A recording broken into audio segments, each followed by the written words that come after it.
Bienvenidos, amados, a nuestro canal. En este estudio quiero presentarles una valoración acerca del tercer templo, tema que se predica en las iglesias con un esquema interpretativo dispensacionalista, así como el llamado plan de aceleramiento de Mesías que el sionismo tiene en su agenda, y cómo los cristianos sionistas lo apoyan incondicionalmente. Espero que con este estudio pueda usted enriquecer el conocimiento de la verdad de Dios. En este momento, en Jerusalén, se están criando vacas de Texas para acelerar la venida del Mesías. Ministros del gobierno israelí obstruyen acuerdos de paz por razones bíblicas, y millones de cristianos los están financiando. Esta es la historia que necesitas conocer. Hay una pregunta que muy pocos se atreven a hacer en voz alta. ¿Están las guerras que hoy sacuden el Medio Oriente conectadas con un plan religioso para forzar la llegada de un Mesías que, según la Biblia, nunca vendrá?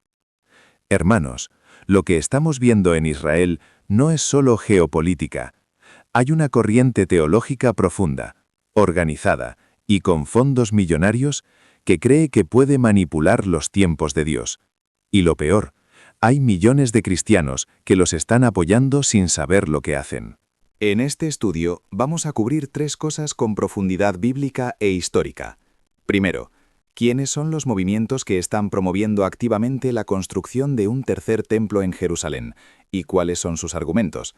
Segundo, el llamado aceleramiento profético, las acciones concretas que están tomando para precipitar la venida de su Mesías.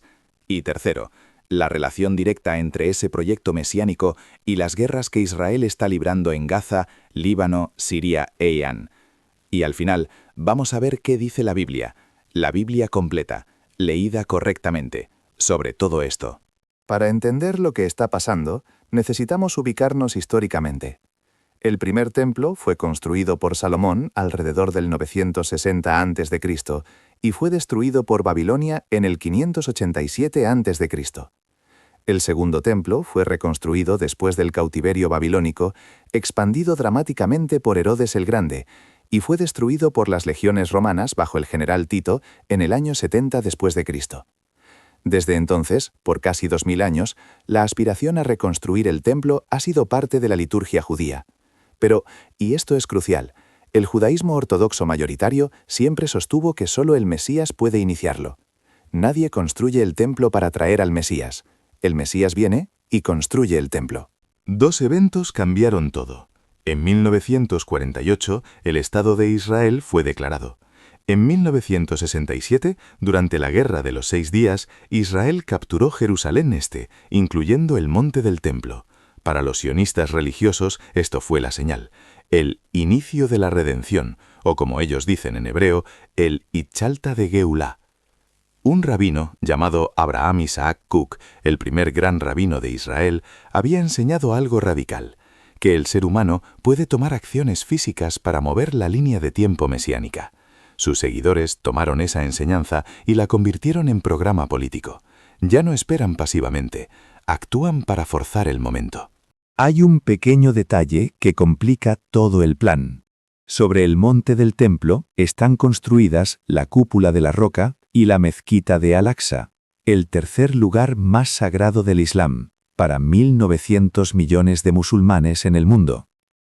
Derribarlas para construir el tercer templo no sería solo un acto religioso, sería posiblemente el detonante de una guerra mundial. Pero para los promotores del aceleramiento mesiánico, ese riesgo no es un argumento en contra, es parte del plan. La organización central se llama el Instituto del Templo. Fue fundada en 1984 por el rabino Yisrael Ariel, un ex paracaidista que participó en la captura del Monte del Templo en 1967.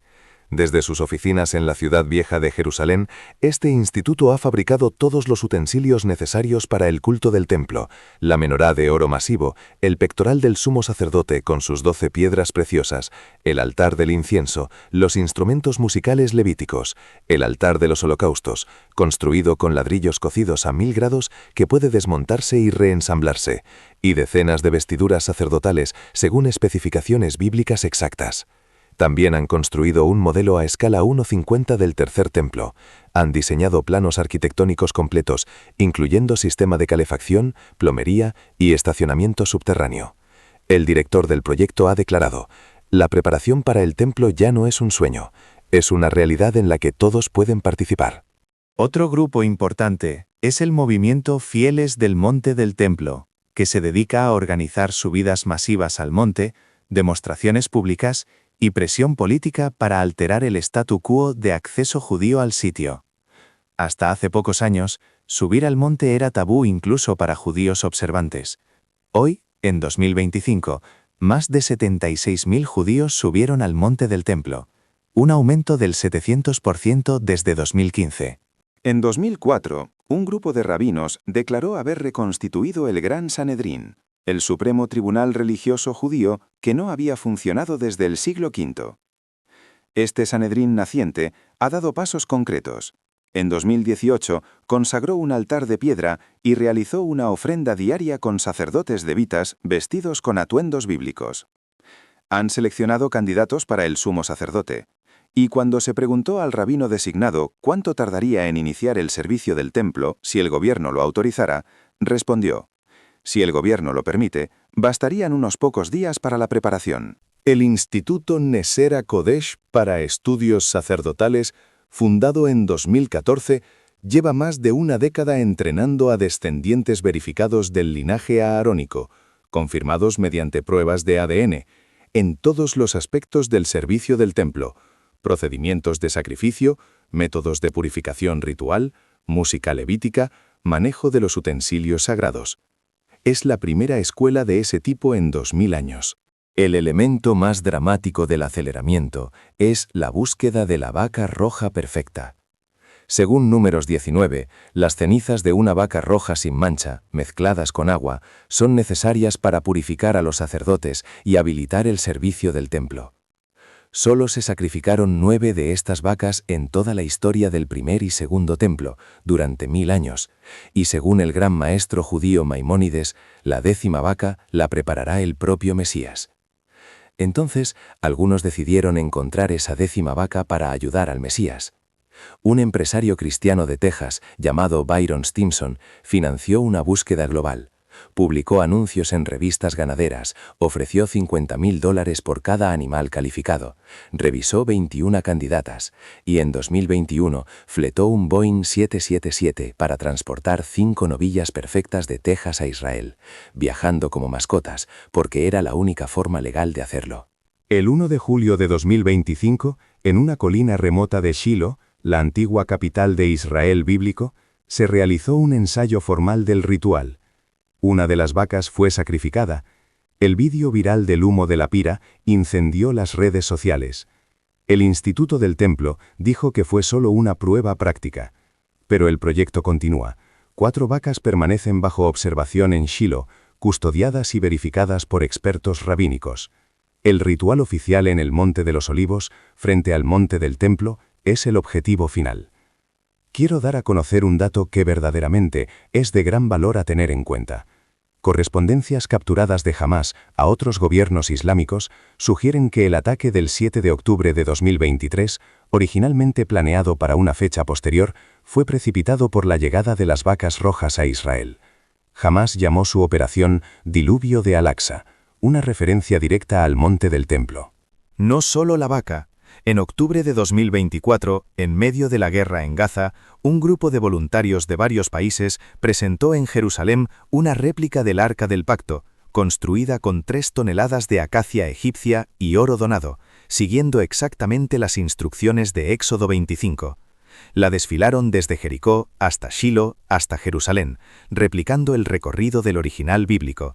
Miembros de la Knesset estaban presentes, y uno de los promotores declaró: cuando pusimos la Torá adentro, el arca quedó armada como arma de guerra. ¿Cuál es la lógica detrás de todo esto? Es sencilla y aterradora. Dicen: el Mesías vendrá cuando el templo esté listo. El templo no puede estar listo sin las cenizas de la vaca roja.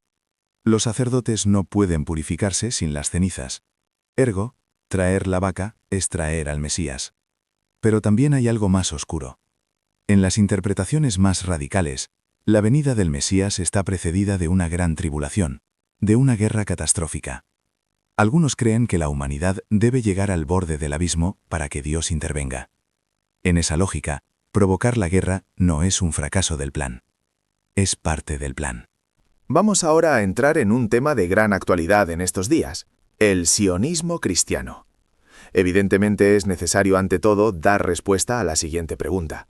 ¿Qué es el sionismo cristiano? Hasta aquí hemos hablado del movimiento judío, pero hay un aliado poderoso e inesperado, millones de cristianos evangélicos en Estados Unidos y el mundo que no solo apoyan, sino que financian activamente estas iniciativas. Se llaman sionistas cristianos, y su teología se llama dispensacionalismo. El dispensacionalismo fue desarrollado en el siglo XIX por un predicador irlandés llamado John Nelson Darby. Su idea central: Dios tiene dos planes paralelos y separados, uno para Israel étnico y uno para la Iglesia. Israel nunca fue reemplazado en los propósitos de Dios. Las promesas territoriales del Antiguo Testamento siguen vigentes literalmente. Y el regreso de Cristo requiere que primero ocurra el rapto de la Iglesia, luego 7 años de gran tribulación, luego la reconstrucción del tercer templo, luego el anticristo que lo profana, y finalmente el regreso de Cristo para establecer un reino terrenal de 1000 años en Jerusalén. La organización más grande del sionismo cristiano es Christians United for Israel, CUFI, fundada por el pastor John Hagee. Tiene más de 10 millones de miembros. Hagee ha conocido personalmente a todos los primeros ministros israelíes desde Menachem Begin. Pronunció la bendición en la apertura de la Embajada de Estados Unidos en Jerusalén en 2018. Su posición es clara: apoyar a Israel es un mandamiento bíblico, porque es requisito para el regreso de Cristo. Pero aquí está la paradoja. El sionismo cristiano apoya a Israel no porque ame al pueblo judío incondicionalmente, sino porque los necesita para que se cumplan los eventos del fin de los tiempos. En su visión, los judíos deben volver a Israel, reconstruir el templo, y luego, en la gran tribulación, 2/3 de ellos morirán, y el tercio restante se convertirá a Cristo. Lo que presentan como apoyo al pueblo judío es en realidad usar a los judíos como instrumentos de su propio guión escatológico. El error fundamental del dispensacionalismo es que trata las profecías del Antiguo Testamento como si no hubieran sido cumplidas en Cristo. Pero la Biblia es clara: Cristo es el templo verdadero. La epístola a los Hebreos, 9 capítulos enteros, explica cómo el sacerdocio levítico, los sacrificios, el tabernáculo y el templo eran sombras que apuntaban al cuerpo real que es Cristo. Reconstruir el templo y restaurar los sacrificios no es avanzar la agenda de Dios, es regresar a las sombras que Cristo vino a consumar. Dentro de este estudio de hoy, queremos mostrar cuál es la conexión con las guerras de Israel. Les voy a explicar hechos verificados y declaraciones públicas de funcionarios. No implica simplificar la complejidad del conflicto, ni negar el legítimo derecho de Israel a la defensa. Para entender la conexión entre el proyecto mesiánico y las guerras, hay que conocer dos nombres: Itamar Ben-Gvir, ministro de Seguridad Nacional, y Bezalel Smotrich, ministro de Finanzas. Juntos controlan 20 de los 67 escaños de la coalición Netanyahu, lo que les da poder de veto sobre prácticamente cualquier decisión del gobierno. Sin ellos, Netanyahu cae, y ellos lo saben. Ben-Gvir es seguidor declarado del rabino Meir Kahane, cuyo partido fue declarado organización terrorista. Smotrich cree que Cisjordania y Gaza son parte de la tierra bíblica de Israel. Ambos son representantes del sionismo religioso nacional, que quiere edificar el tercer templo, y ambos han usado su poder para mantener la guerra. ¿Cómo fueron saboteados los acuerdos de paz? Esto no es especulación. Según un extenso reportaje del New York Times, en abril de 2024, Netanyahu ya estaba dispuesto a hacer compromisos para un alto al fuego. Smotrich lo bloqueó en el último momento, diciéndole al premier en una reunión de gabinete: «Si traes un acuerdo de rendición como este, te retiro el apoyo». Ben-Gvir fue más explícito aún. Él mismo declaró públicamente haber frustrado repetidas veces acuerdos de alto al fuego durante el año de guerra. Y cuando en enero de 2025 se aprobó una tregua, Ben-Gvir renunció al gobierno en señal de protesta, y regresó 2 meses después, cuando Israel rompió el cese al fuego. El 2 de septiembre de 2024, el propio primer ministro Netanyahu declaró en un discurso: «La era del Mesías vendrá». En marzo de 2026, en plena guerra contra Irán, dijo en una conferencia de prensa que Israel alcanzará el reino y llegará al retorno del Mesías. Y para justificar la continuación de la guerra, Netanyahu ha citado repetidamente el versículo de 1 Samuel 15, que ordena destruir a Amalek, incluyendo mujeres, niños y bestias, aplicándolo a Hamás e Irán. Quiero expresar una opinión que es extremadamente importante. Aplicar el mandato de guerra santa del Antiguo Testamento a conflictos del siglo XXI es una interpretación sin Cristo y sin truth. Estos textos fueron cumplidos tipológicamente en la victoria de Cristo sobre Satanás, Colosenses 2:15, no en guerras modernas. La guerra entre Israel e Irán no es solo estratégica. Es, en palabras del periodismo especializado, una colisión de marcos mesiánicos en competencia. Israel, o al menos su sector religioso nacionalista, ve en Irán el obstáculo final antes del tercer templo. La parte cristiana dispensacionalista dentro de la administración Trump ve en esa guerra el preludio de los eventos del fin de los tiempos. El secretario de Defensa Pete Hegseth pidió sabiduría bíblica en las decisiones de guerra. El embajador Mike Huckabee dijo que estaría bien que Israel tomara todo el Oriente Medio. El senador Kevin Cramer declaró que Estados Unidos tiene responsabilidad bíblica hacia Israel. Y en el lado opuesto, Irán tiene su propio marco mesiánico, el Imán Mahdi, el Mesías islámico, cuya venida, según algunas escuelas chiitas, también requiere una gran guerra final. Es decir, dos sistemas mesiánicos irreconciliables, ambos creyendo que están cumpliendo profecía, ambos con armas nucleares o casi nucleares. Eso es lo que está en juego. Hay un dato que lo ilustra todo. Soldados de las FDI, las Fuerzas de Defensa de Israel, han sido fotografiados portando parches no oficiales en sus uniformes. Uno con la corona real y la palabra hebrea Mashiach, Mesías. Otro con el símbolo del tercer templo. Las FDI han prohibido estos parches, pero siguen apareciendo. Una parte del ejército no está peleando una guerra de seguridad nacional.